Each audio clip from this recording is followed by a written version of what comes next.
usually I prepare the first thing I'm going to say, but we just kind of abruptly started now. So let's just go right into it. Winging it is pretty much the theme of the night. Yeah. In more ways than one. Alright, obviously we're starting with The Lone Ranger. Okay. Despite the fact that it's clearly not the box office draw of the two movies this week. Apparently it's not doing horribly, but things aren't looking good with making that, what was it, $250 million budget back. Correct. Yeah, it's not going to make that money back. Not even close. Well, I will give this movie a compliment. This is one of the few movies where it has a budget as steep as that, and it actually shows. Oh, yeah. It looks really good. I totally agree. Like, the effects are really good, and just its overall appearance. You know? The time frame it actually takes place in, it actually works really well. I don't know if you'd call it the cinematography, but something about it is it has a good appearance about it. Okay. But the thing is I don't know that I would call this good.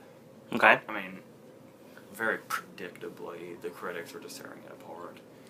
I almost, with this and White House Down 2 weeks in a row, I almost think that the critics are starting to tear movies apart, almost because it's like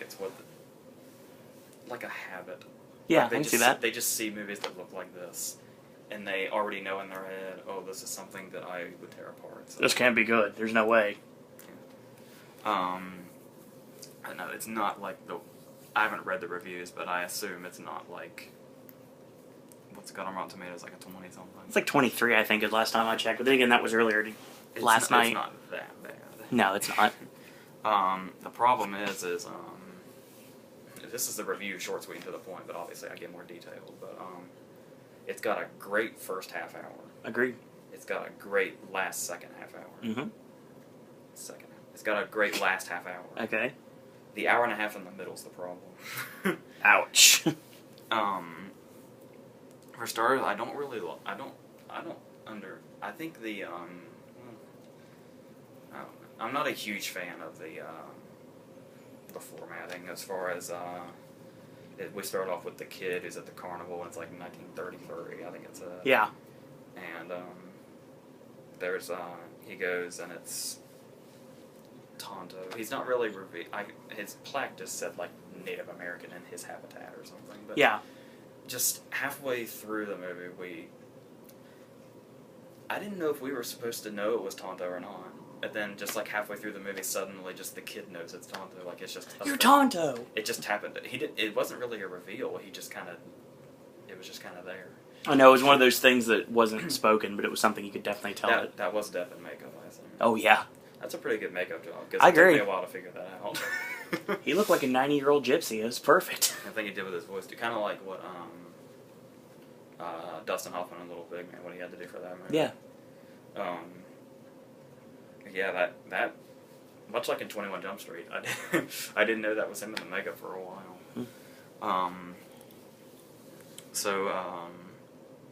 Yeah, surprise for a movie so not good. There's a lot of things to compliment about this movie, actually. Totally agreed. And you know, the funny thing is, despite I mean, I have to keep reminding myself of that hour and a half to bring myself to reality. But okay. Normally, when movies go through your head more and more after you see them, the worse they start to get when you start to realize, oh, that was dumb and this was bullshit and this was idiotic. This movie's been getting a little better in my head. Yeah. Like I actually remember it more fondly. Mm-hmm. As it started a little over 24 hours ago. Yep. So I've had about 22 hours for it to register.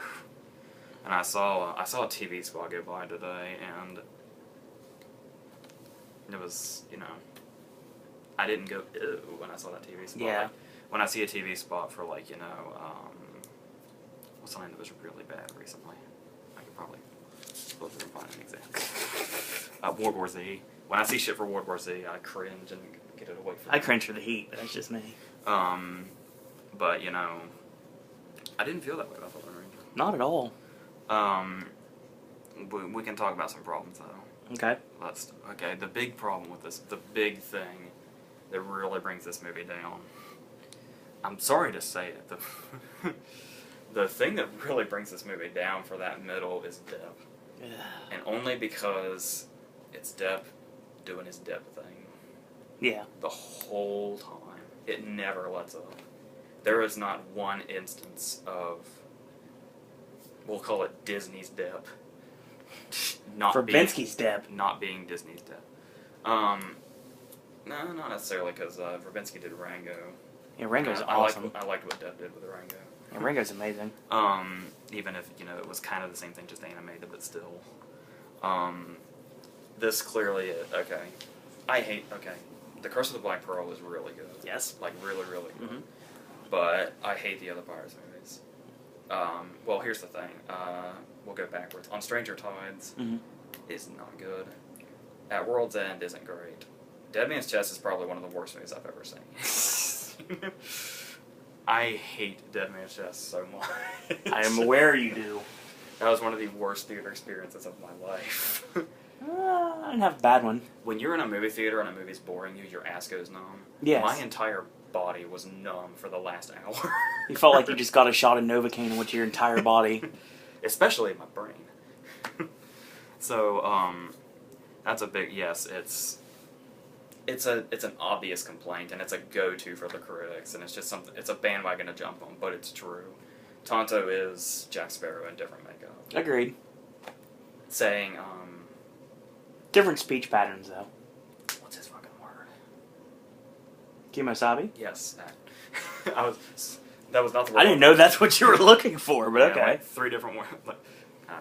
But yes, that's what I was talking about.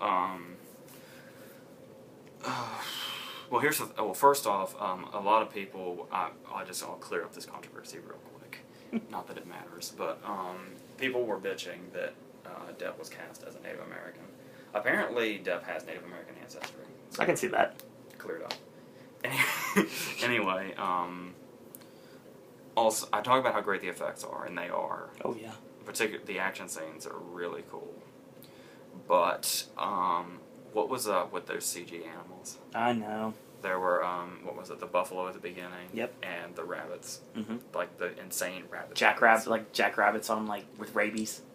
Yeah, those were... We'll go with that. Those were, as bad as the zombies in World War Z. Yeah, I can see that. Okay, that's fine. It's like people... That's like how people complain how realistic No Country for Old Men is, but... The scene at the very beginning when Brolin's hunting and he's looking at his binoculars through all the deer that are running away. Mm-hmm. They're clearly CGI, and it's really distracting. Yeah. Even if it's brief. But yeah, that's the way I felt about this. You have all this spectacular... Here's the thing. When I think of spectacular, action-packed action movies, most of the time you're going to be disappointed. Yeah. This actually, even if it's only in the first half hour and the second half hour, those parts of the movie really bring what you want out of movies like that. That's an hour more than World War Z had. But it's weird that all these spectacular effects and they can't, why not just get a herd of buffalo? Or, it's probably harder than it sounds. Yeah. But, the scene that comes to mind is the scene in Brokeback Mountain when there's 1 billion sheep and everything that they're herding. Yeah. And it's all real. I just have this vivid picture in my head of if they made Brokeback today, how animated those... Maybe not because it's Ang Lee. Yeah. And Ang Lee's the man. Yes, he is. But under anybody else's hand, that would have just been very cartoonish-looking CG, That's why Ang Lee's got 2 of these things. Yeah. That's why these guys don't. Well, Gore Verbinski has an Oscar, but it's only because Rango won Best Animated Movie. Yeah. And apparently... I predicted that, too. Apparently they're done doing the director of the animated movie gets the Oscar thing. They're going to get back to... However the way it was before, I don't know who got it, but... That's interesting. Another problem was... It's just... Yeah... Going back to the whole thing, it's 2 pirates. And another thing that comes to mind is the first scene with Helena Bonham Carter, with all the prostitutes. Mm-hmm. That's right out of the brothel scenes in Pirates. Yeah. I was waiting for him to get slapped. Did he get slapped? He might actually... I don't believe so. They've meshed so much together in my head, I actually can't tell them apart. I right don't now. believe he did, actually. Close. He got really close. He recognized the prostitutes. I was waiting for it. But yeah, so there's just I can't even think of. Deb doing the comedy relief thing was not working.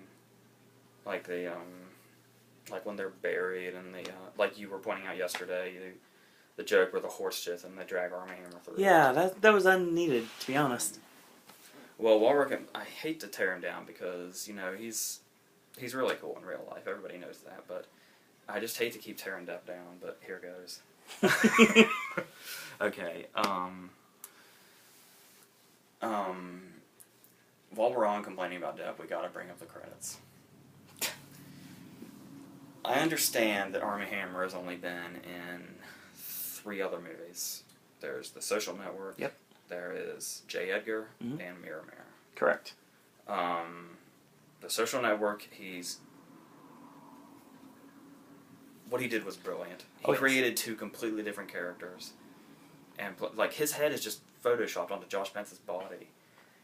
But he was still able to make a totally different character. Exactly. You can tell, like, they're both Armie Hammer, and there's hardly anything. I think the only way you can tell is I think Cameron has more spiked hair and Tyler has flatter hair. But I think that's right, actually. even if that wasn't the case, he was able to give those 2 different brothers 2 different personalities to where if you didn't have little physical distinctions, you could still tell which brother was which, just by his performance. Obviously, he got a SAG nomination for J. Edgar, which he was great in. A lot of people thought he was kind of over the top, but Screen Actors Guild didn't think so, and that says something. And I didn't think so.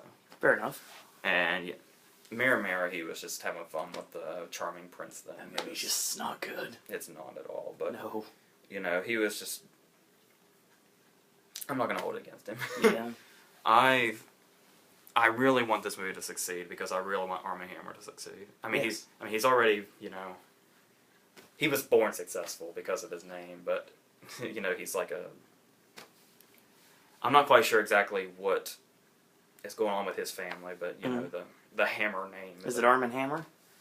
I'm not positive. That has to be it. His name is Armie Hammer. It has to be. His name is a big deal. He has to be connected to the Armie Hammer. He was born rich because of that name. That's all I know. But as in acting terms, I want Armie Hammer to succeed because I totally agree. He's a great actor. Yes, he is. Having said all that, obviously this is. Numerous people made the mistake beforehand, like before the trailers came out. Everybody assumed Johnny Depp was playing the Lone Ranger because of the way it was talked about. That would have been interesting. And of course, the TV. I was worried that when I saw the first trailer, it says Johnny Depp, and then 16 hours later, Armie Hammer. Come on, he's got to be in there. Just show his name at least. And then it's finally there, and then they show it. Well, now his name's not in the TV spots. It just says Johnny Depp, the Lone Ranger. And now, unlike the way it reads on the posters, his name is not before the title. If you watch the end credits, it says Johnny Depp, the Lone Ranger, Armie Hammer. Yep. Ridiculous. It might as well. Okay, if it said Johnny Depp and as the Lone Ranger, I would not have a problem with that. just put and as after Depp's name. I wouldn't really condone that. I'm just making a joke. Can we please just call the movie Tonto? If you're going to do that, just call the movie Tonto. Do it from his perspective. Oh, that's right, they did. They just called it the Lone Ranger. But anyway, but... Good cast. But yeah, let's go into that. We have William Fichtner, who's the villain. Yes! It took me a second to realize it was him, but then after a while, it's unmistakable. By the way, he was recently cast in if you're huge into these comics and the story, it's not good casting, but I'm very curious to see what's going on. Okay. In Michael Bay's Ninja Turtles movie, William Fichtner has been cast as the Shredder. That's interesting. Well, first off, William Fichtner's not Asian, but... Nope. Clearly, but, he's William Fichtner. Neither's Kevin Nash. What's your point? That's different. He was still a shredder. When he turns into Super Shredder, he turns American. Detroit born and bred. But yeah, he's got the over-the-top villain thing down. He was also great in Drive Angry, actually. I like his role in The Dark Knight. Yeah, his 30-second role in The Dark Knight as the bank Yeah. manager. And then there's Barry Pepper, who I thought was playing Custer when I first saw him. He really does. I didn't realize he was a villain for a while. Like, his character's just kind of there, and I was like, wow, they're really wasting Barry Pepper. But then, he's... Towards the end, when all the action kicks in, he gets to go into over the top, kind of like he did for True Grit. Yep. So, that was nice to see Barry Pepper not get wasted after having been in a throwaway part in Broken City and a thankless role in Snitch. Yeah. I mean, he wasn't bad in Snitch. Snitch was good, it's just no one remembers it. Yeah. It's the Dwayne movie everyone forgets about. Like I said, unlike most people in the world, let me rephrase that. How do I put this? There are two kinds of people in the world. I gotta kind of quote What About Bob here. Yep. There are two kinds of people in the world: those who love Helena Bonham Carter and those who hate her. Yeah. I was on the other side for a long time. Like, I hate her nomination for the King's Speech because she did nothing in that movie. Nope. She was also nominated for The Wings of the Dove, which is a boring-ass period piece. Which, I don't, Yeah, you're not a go big for. period piece fan. But, for some reason I've always had a soft spot for her. Dark Shadows? Yeah, I love her part in Dark Shadows. Yep. I liked her in... As weird as it is, most of her Burton movies, even if he uses her just because she's her... Except for Alice in Wonderland. Of course, Fight Club. Yeah. She's terrible in Alice in Wonderland. Her tiny little CG head on her tiny little body. That was weird. But, yeah, she's only in this for 2 scenes. But, she has no accent at all. Yeah, I gotta admit, her American accent's kind of sexy. It's like, you can't really tell because when she's speaking in her normal voice, her accent's so heavy. Oh, yeah. There was there was a little bit where it was dipping into it, but you could definitely tell she was definitely trying a straight American accent. Or straight up English accent, depending on how you look at it. Especially since she was just in Les Mis. That was the last thing she did exactly. I think. Yeah. Might have been something. And speaking of that, I mentioned this a while back, but I'm going to say speaking of anyway. I got to give the marketing for this movie credit. Yeah. Here's the thing, is... we've had a big problem lately with trailers spoiling movies. The Call. And Fast and Furious. Yeah, no lie. But, this, I guess it spoils some money scenes, but even if the movie is dull and boring in the middle, there's a lot of this movie that's not in the trailer. Exactly. The trailers are basically some of the beginning and some of the end. Which is what you liked. How appropriate. But still, seeing all the action unfold in one long action piece is much better than Agreed. the things that are in the trailer, so it wasn't as distracting. That those were trailer moments. I would like to say that, despite the fact that it's getting a lot of comparisons to this, no, this movie is not near as ridiculous as Wild Wild West. No. Maybe every now and then there's something like that. Something you would see in Wild Wild West. But for the most part, it's a straight, There's no aliens, there's no big freaking spider. And if you're, I don't know how to say this, I don't know how to say this in a kind way. So I'll just say it in my... AJ way. If you're an old person, apparently you will really like this. The theater was pretty full. Yeah, it was nice, actually. And there was a lot of old people in there. And Armie Hammer gets on the horse. It was so awesome. And they're on the train, and he's doing battle with Barry Pepper, and Deb's doing battle with William Fichtner. Yep. And they're playing the theme. Yes. And those old people look like kids on Christmas. It was pretty awesome, actually, to hear him, and then, of course, you get the very, very iconic line at the very end of the movie. What you wait for a while, and then it finally comes. And it's played for comedy, too. I thought that actually worked, too, for me. I guess. Well, no, okay, the line works as it is, but the comedy basically is just to appease the rest of the crowd. It's to show we love the old school stuff. We love the old school stuff, but we're also new school, so we have to make fun of it while we're doing it. Yep. You know, the meta thing, I guess. Yep. I am not really sure what meta means. I am assuming by context clues that it's referring to the era of being something while being too cool to be that thing. It's like referring to something as steampunk. Whatever. Whatever. Yeah, yeah. But no, it's one of those buzzwords now that people use. I'm sorry, I'm not hip. I'm coming off very old. I'm 22, and I feel like I'm 62. Yep. I feel your pain, sir. But yeah, that's the...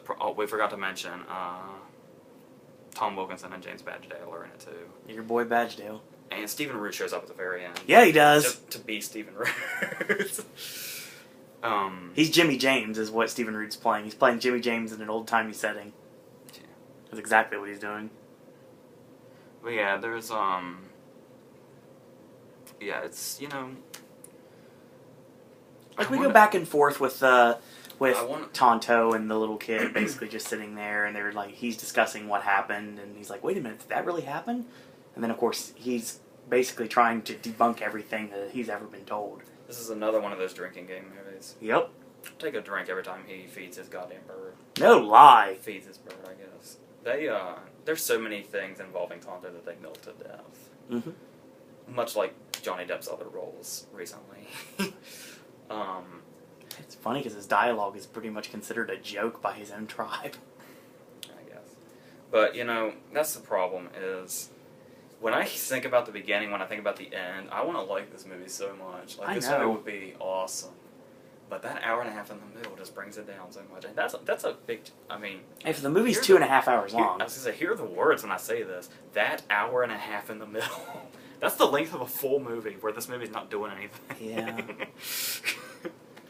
You know, You go into the storyline with Armie Hammer's brother is also a ranger, and that's pretty much how he becomes a ranger and everything. So I don't want to give away anything, but I mean, that's basically how that works. That's not really giving anything away. James Badgedale dies because that's what he does. Yes, he does. Let's see. He's been shot in the head by Matt Damon. Yep. In The Departed. Correct. He pretty much died of cancer in flight after the fact. He blew up on the plane in Iron Man. Yep. He got shot in World War Z. Yep. And now he's been stabbed. And had his they cut his heart out, I think they said. Yeah. Okay. He is like Phil Connors in Groundhog Day. He dies over and over and over again. So, yeah, there's a big gap between The Departed and now, so there's probably a ton in there, too. Check that out sometime. Yeah. That's pretty much it. This movie... There's something awesome in this movie, but it's not the movie itself, if that makes any sense. No, that makes sense. Yeah, if this... Okay. I don't even know if making it 2 hours would have helped. Maybe an hour 45. Like, some of that middle with that beginning and that end. An hour 45 would not pad the runtime. An hour 45 would have been just enough to get everything taken care of without becoming monotonous. And then, you know, there's the token love story with his brother's wife, which sounds more dirtbaggy than it is. Yeah, well. He's more conscious of it than I just let on. This isn't Brothers. Yeah. So yeah, I can't. You can say to go see it just so it can make money. You can't say you hated it. The hour is enough to make you go see the movie.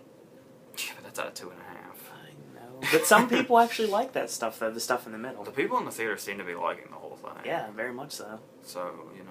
I was into it. I guess I'll go the White House Down route and tell you to ignore the critics, but you know, Not everything is as bad as the critics say it is. yeah, especially in the summer. Yeah, no lie. So We still got another month of this though. 2 really. Oh really? This is only the first week of July. Yeah, I know. Still got the rest of July to go plus August. I just count August. All right. So you know that's pretty much that. So I guess we'll go to Despicable Me. Okay. Something disappointing about this movie right off. It's something to. Before you get started, I can explain something real quick that I was curious about that kind of ruined my experience of watching the movie last night. Lone Ranger, Despicable Me. Just Despicable Me. What? Remember the top of the screen, how it was kind of cut off? Yeah, what was that? The reason that was because it was in the wrong format. And that's the reason why. And it was bothering me the whole time. Yeah, I didn't know exactly what that. It was hard to enjoy some of the scenes because of that. It was. I got used to it, but yeah, it was weird. Yeah. Sorry to interrupt. It's the first one didn't do that. Okay. Okay. The first one did this, but it was okay because they only did it once. Yep. Despicable Me did it twice. I guess because it's the second. You do everything twice in the second one. The first trailer for the first Despicable Me was the opening of the movie. Yep. Where they realized that what was it? The pyramid was gone. Mm-hmm. You know, like you have the fat guy that's saying like, "Hey, look, it looks like I'm holding the pyramid." Yeah. The Taurus. And that ended up being the opening of the movie. Yep. Despicable Me's first real trailer after the little song with the party blower. Yeah. The real first trailer was the scene where the one minion is, I can't remember, I can't distinguish them. One of their names is Dave. I can't remember the other's name. But he's, doing the lullaby, and then they decide that they're going to play golf with each other, literally. Yep. And then they hear a noise, they go outside, and it's the cat, and then they get sucked up. And then the one in the maid outfit answers the door. Yeah. That was the first trailer, and that whole segment is in the movie. Yep. Then the second trailer came out, and the second trailer was, where did it start? He comes out, and Kristen Wiig is there. Yep. And they exchange weapons, but then she tases him and puts him in the trunk. The minions see. They chase the car. She gets them in the car. She drives into the water, and they go down, and they're in the anti-villain league, I think it's called. That's correct. And they meet Ramsbottom, who I'm pretty sure was Steve Coogan. It was. Okay. You could definitely tell with the voice. And it goes all the way to the part where he says they're making fun of him because his name says Bottom. He says, hilarious. That whole scene plays out completely just like that. So there are 2 long scenes in the movie that you feel like you've already seen. Yep. And that's kind of really distracting. For an hour, it was an hour 40, something like that. Might have been a little. The movie's an hour and a half, about. Okay. For an hour and a half movie, 2 long scenes like that, that's too much. Yeah. So, but then you have all this, like, for starters, I knew there was going to be a villain in this movie because it was, like, a year in advance, it was put out there that Pacino was voicing the villain. That was going to be awesome. Then at the very last minute, apparently it wasn't as last minute as it seemed. Apparently they got it cleared up long before the news even got out. Mm-hmm. But Pacino had trouble with the director, so Pacino left, and they brought in Benjamin Bratt to do it. He's awesome. Yeah, I think Benjamin Bratt's awesome, so I was like... I liked his portrayal, too. Sure. It makes me hate how underused he was in Snitch. Yeah, no lie. Built up to be this awesome character, and it would have been an awesome character for him. He's in it for 5 minutes. But it's weird we're on Snitch for Despicable Me. But anyway, but yeah, I don't think, as much as I love Pacino and as much as that would have been interesting, there wasn't really a loss. No. Benjamin Bratt did it just fine. Maybe even better. I agree. Pacino's voice might have been too distracting, actually. That's the problem with the epic.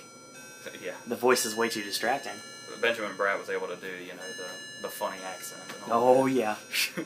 So, I love that.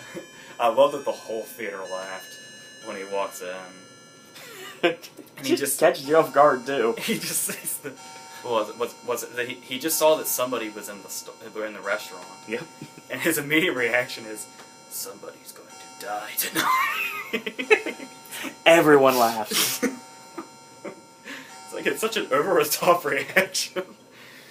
But yeah, the villain character is this. It's not really a twist because it's it's not really a twist, even though they kind of make it that way. But his character is actually a former villain who once faked his death. Yep. And his fake death was his name was El Macho. El Macho. And he was so macho that his death was he was riding on a shark that was strapped to dynamite, and he skydived into an open volcano. That's amazing. And blew the volcano up. That just sent you into hiccups. It was awesome though. So obviously that didn't happen. Yeah. And he's still alive. And he has a plan to capture the minions and inject them with this thing that turns them into little purple monsters that eat things. Yeah. And they have wild troll hair. Yeah, they're basically trolls. But the thing is until they, between the time they're abducted and they're turned into these monsters, they're on like this paradise island. Yeah. So, yeah, I gotta say that the movie is very minion heavy. If you're not a fan of the Minions, you won't like the movie. But that's the thing, though. That's the problem. Is there's already a Minions movie that's being made. Like the voice casting's already there. Like Sandra Bullock's in it. What? But the trouble is the Minions are in this movie so much. A standalone Minions movie feels pointless now. Yeah. But people will go see it. Yeah, they never lose. I mean, I'm sure after maybe 4 movies they might lose their touch, but right now they're still consistently funny, I think. Oh, I totally agree. I'm sure there's plenty of people out there that are tired of them by now, but I'm actually not one of those people yet. I'm really the Minions. One of the things that really got me is got to be the end of the movie. But I swear, God, my God, to dress up like All for One and everything, it was amazing. I gotta make a reference to a movie I don't like just because I thought it was weird, and I don't know if it was on purpose. Kristen Wiig's character works undercover at a bakery. Yeah. Her character in Bridesmaids owned a bakery, and I can't help but wonder if that was on purpose. It could be. Just the weird referencing Bridesmaids in a movie like Despicable Me. Escape from Planet Earth referenced The Artist. Yeah, that's a little different, though. Yeah. You have the movie starring the Minions referencing the movie whose first scene is Kristen Wiig banging John Hamm really loudly. But anyway, the great thing about the Minions being in it so much, the Minions being in it so much is actually an asset. Because I agree. As much as I hate to say it, despite the fact that we have Benjamin Bratt's great stuff, and Steve Carell still has some funny stuff, the comedy is what keeps this movie from failing. Agreed. Because the plot's all over the place. There's like 5 different things going on. You got Gru has to raise the kids by himself. Yep. He's got the love story with Kristen Wiig. You got the villain stuff with Benjamin Bratt. Then you go into Miranda Cosgrove's character, Margot. She's like in love with this little emo kid. That's like, and we don't know for a while. Arius from Kings of Summer. We don't know for a while why the Minions are being abducted. That's another one. So you got like 6 things going on here, just all at once, and it's really. It's all over the place. So the comedy is what keeps it from dying. Yeah. And keeping you out of it. So, it definitely does not leave the impression that the first one did. No. The first one felt original and had a lot of creativity. This one does a lot of referencing to the first one, and not too much new stuff is introduced. Yeah, because I really love the first. Like, the first one surprised me a lot. The first one's awesome. I couldn't believe how much I liked the first one. And this one just does not reach that at all. But, like I said, it's funny enough to where I can recommend it. Barely. Yeah. So, yeah, that's about it. It's really just. They should have tried to amp it up and be just as good or better. Mm. I don't know if they really tried. I mean, It's like, I haven't referenced Tarantino yet. Got to do that. Of course. I do that in every review. Yes. When Tarantino made Jackie Brown, he said his secret to making it so great was he wasn't trying to top Pulp Fiction. Okay. Maybe they weren't setting out to top Despicable Me. Yeah, trying to make a standalone movie. Trouble is it didn't work.